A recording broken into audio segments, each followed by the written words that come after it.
সঙ্গে দীপশিখা ছোট্ট করে তোমাকে আমি একটু প্যাচ ফোড়নের নিয়মটা বলে দিচ্ছি। তোমাকে আমি কয়েকটা গানের লাইন বলবো, সেই গানের লাইন শুনে তোমার যা কিছু মনে হচ্ছে বা কারোর যার কথা মনে হচ্ছে, কোনো ব্যক্তিত্বের কথা হতে পারে, কোনো ঘটনার কথা হতে পারে, রাজনৈতিক হতে পারে, অরাজনৈতিক হতে পারে, তুমি গানের লাইন শুনে যেটা মনে হচ্ছে সেটার উত্তর দেবে। তৈরি তো? তাহলে শুরু করছি প্যাচ ফোড়ন। ওকে দীপশিখা দিদি, তোমার জন্য আমার প্রথম লাইন, পাড়ায় ঢুকলে ঠ্যাং খোঁড়া করে দেবো বলেছে পাড়ার দাদা। এটা হচ্ছে তৃণমূলের ওই বিভিন্ন নেতা যারা চুরি টুরি করেছিলেন, যারা টাকা নিয়েছিলেন, চাকরি পাইয়ে দেবো ঘুষ নিয়েছিলেন। আমরা দেখছিলাম বিভিন্ন জায়গায় তাদেরকে গাছে বেঁধে, ল্যাম্পপোস্টে বেঁধে সাধারণ মানুষ এই টাকাগুলো ফেরত চাইছেন। আর মনে হয় এরকমই কোনো জনৈক তৃণমূল নেতা তারা বলছেন যে যে সমস্ত পাড়া থেকে উনি টাকা তুলেছিলেন সেই পাড়ায় ঢুকতে পারছেন না, কারণ পাড়ার দাদারা বলেছে পাড়ায় ঢুকলে ঠ্যাংখোড়া করে দেবো। নেক্সট লাইনে যাচ্ছি। সন্ধ্যাবেলায় তুমি আমি বসে আছি দুজনে, তুমি বলবে আমি শুনবো। এই সন্ধ্যাবেলা টিভিতে যে টক শোগুলো হয় তাতে বিভিন্ন ক্ষেত্রে, আমি কারোর নাম ধরে বলছি না, কিন্তু বিভিন্ন ক্ষেত্রে যিনি সঞ্চালক হন তিনি নিজেই বক্তার ভূমিকা পালন করেন এবং যারা রয়েছেন, যারা প্যানেলিস্ট রয়েছেন তারা আর বিশেষ কিছু বলতে পারেন না। আমরা জানি এরকম একজন রয়েছেন, the nation wants to know his name. যাই হোক, তো এইরকম টক শোয়েতে উনিই বলেন আর বাকিরা শোনেন। দিদি পরের লাইনে যাচ্ছি। বারান্দায় রোদ্দুর, আমি আরাম কেদারায় বসে দুই পানা চাই। এইরকম রোববারগুলো আমরা চাই আসলে, আমরা যারা রাজনৈতিক কর্মী, আমাদের খুব শিডিউল বলে খুব একটা কিছু হয় না, তাই কোনো কোনো দিন যদি এমন পাওয়া যায় যে দিনটা সকালটায় খুব একটা কাজ টাজ নেই, খুব সুন্দর রোদ্দুর হয়েছে, শীতের দিন, সেখানে আমরা বসে একটু আরাম কেদারায়, একটু হয়তো চন্দ্রবিন্দুর গান, তার সঙ্গে একটু ফসিলস অথবা ক্যাকটাস, ভালো হয়, মন্দ হয় না। সেক্ষেত্রে একটা ছোট্ট প্রশ্ন আলাদা করে নি, প্রিয় ব্যান্ড কি? ফসিলস, চন্দ্রবিন্দু, ক্যাকটাস, পৃথিবী। Very good. ওকে, নেক্সট লাইনে যাচ্ছি। অত্যন্ত পরিচিত গান, হরি হে দীনবন্ধু তুমি আমারও বন্ধু বাপেরও বন্ধু। এটা আসলে এই তৃণমূল বিজেপির সম্পর্ক বোঝাতে আমরা বলতেই পারি, যেখানে আরএসএস আর কি তৃণমূলেরও বন্ধু, বিজেপিরও বন্ধু, আমারও বন্ধু এবং বাবারও বন্ধু। ওকে, নেক্সট লাইন, রং দে তু মোহে গেরুয়া। এটা আমার মনে হয় বিভিন্ন যারা সোকল্ড সাংস্কৃতিক কর্মী তাদের মধ্যে আমরা দেখেছিলাম বিগত নির্বাচনের আগে অনেকেই হঠাৎ করে তারা খুব রাজনীতিবিদ হয়ে উঠেছিলেন এবং এক ধরনের পতাকা তুলে নিয়েছিলেন।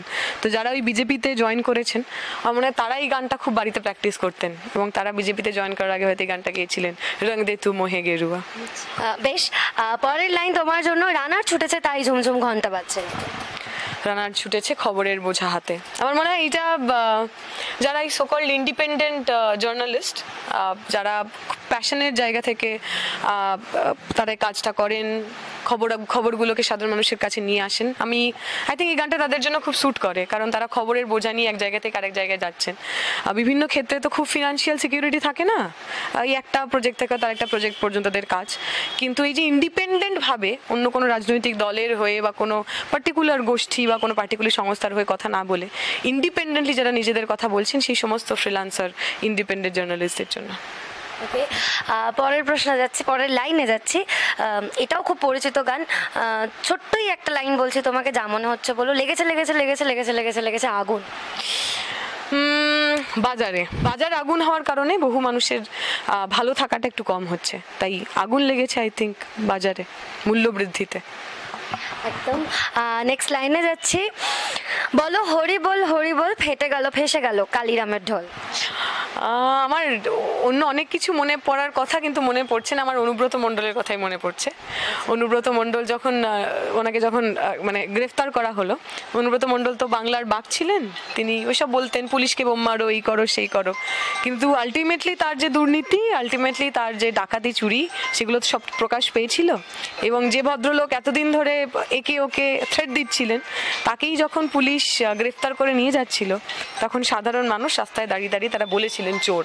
তাই কালিরামই হন অথবা অনুব্রত মণ্ডলই হোক, যারা দুর্নীতি করবেন, যারা খারাপ কাজ করবেন, তাদের ঢোল একদিন ফাটবেই, কেউ তাকে আটকাতে পারবে না।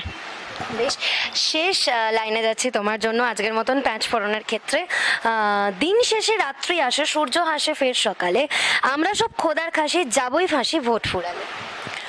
অনেক মানুষ তো এই কথা মনে করেন, আমার দেশের যে সরকার কেন্দ্রের হতে পারে অথবা রাজ্যের হতে পারে, তারা মানুষগুলোকে তো ঠিক মানুষ হিসেবে দেখেন না, ভোট হিসেবে দেখেন। আমার মনে আছে মমতা ব্যানার্জি বলেছিলেন যে যে গরু দুধ দেয় তার আমি লাথি খেতেও রাজি আছি, মুসলমান সম্প্রদায়ের ভোটারদের জন্য বলেছিলেন। আসলে একজন মানুষ তো শুধুমাত্র একজন ভোটার নন, তিনি তো একজন মানুষ, একজন নাগরিক, তার অধিকার রয়েছে, তার আশা আকাঙ্ক্ষা প্রত্যাশা রয়েছে। আমি আশা করব আমার দেশের সরকার, সে যে সরকারই হোক না কেন, তারা যেন মানুষকে শুধু ভোটার হিসেবে না দেখেন। এবং আমরা বামপন্থীরা আমরা চেষ্টা করেছি, এবং যদি কোথাও ভুলচুক হয়ে থাকে সেই ভুলচুক আমরা শুধরে নেব। মার্ক্সবাদের যে ধারণা, যে দর্শন, তার মধ্যে মানুষকে মানুষ করে তোলার একটা বড় প্রচেষ্টা ছিল। ক্যাপিটালিজম বা সামন্তবাদ মানুষকে ডিহিউম্যানাইজ করে, তারা শুধু তার শ্রমটার তার কাছ থেকে এক্সট্রাক্ট করে নেওয়ার চেষ্টা করে, এক্সপ্লয়েট করে নেওয়ার চেষ্টা করে। তার মানুষ হিসেবে যে অধিকার, মানুষ হিসেবে যে আশা প্রত্যাশা, তা নিয়ে তারা কথা বলে না। তো যে মানুষ ভোট দেন, যে মানুষ সত্যি এই গানটার মতো করে নিজেদের দেখেন বা বিশ্বাস করেন, আমরা যেন সেই বিশ্বাসটাকে বদলে দিতে পারি। তারা যেন মনে করেন যে তারা শুধুমাত্র খোদার খাসি নন, তারাও একজন নাগরিক, দেশের নাগরিক। তার আশা ভরসা, তার প্রত্যাশা সবটা দেশের সরকারের কাছে ম্যাটার করে। সেরকম একটা সরকার যেন আমরা আগামী দিনে তৈরি করতে পারি। শেষ একটা প্রশ্ন, যদিও পাঁচ ফোড়ন থেকে বেরিয়ে, সেই সরকারটার নাম কি? অষ্টম বামফ্রন্ট সরকার, অবভিয়াসলি। অনেক ধন্যবাদ পাঁচ ফোড়নের জন্য।